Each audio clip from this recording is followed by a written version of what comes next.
The ultimate problem with pornography is the great harm that is caused to your soul, your body, and your spirit. Statistics have shown that large percentage of habitual users of pornography are in the church. These statistics have grown over the years, and the reason is because many people don't have the understanding of the grievous effect of this act. 77% of pastors feel guilty for using porn. Active church attendees who use pornography do suffer a higher level of guilt and unhappiness than the general population. Most Christian porn addicts are less likely to seek for help. They will rather opt for isolation.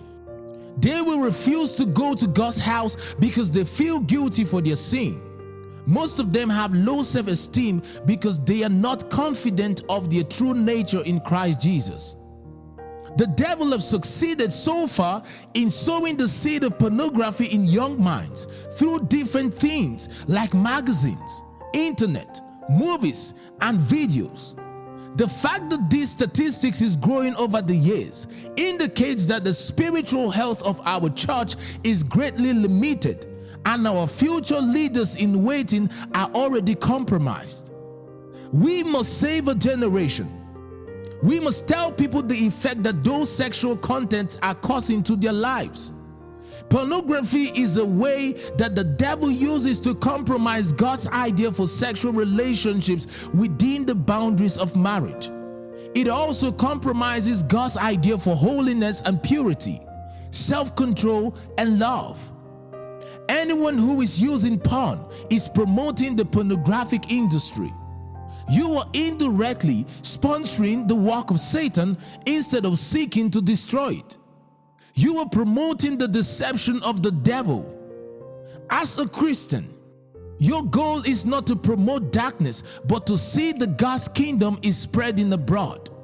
One of the great effects of pornography is that it will reprogram and rewire your entire system. By that I mean that you will have a different mindset about God's true idea for good sex, self-control, and love. God designed sex for a heterogeneous marriage, and it is supposed to be expressed selflessly for the enjoyment of the other party. It was meant to bind two married people and reinforce their lifelong commitment and exclusive relationship. Pornography takes away self-gratification from that lifelong marriage. Pornography makes you very self-centered and selfish. You look to only satisfy yourself, not the other person. Your brain has been rewired by those porn videos to think that aggression in sex and sexual dominance during sex means that your partner is enjoying it. You will have reduced desire for your spouse because you are seeking to be satisfied instead of satisfying your spouse. Sometimes, unsatisfied sex in marriage is because of pornography. Don't expect your partner to be like that sex actor you watched on your X-rated video. Pornography destroys pure love. It shows unloving regard to people. You will see people as sex toys that you can use to satisfy your selfish desire. Your partner is not paid to have sex with you. Porn is slowly destroying your home. Listen to this. Evil never ends. Evil never ends.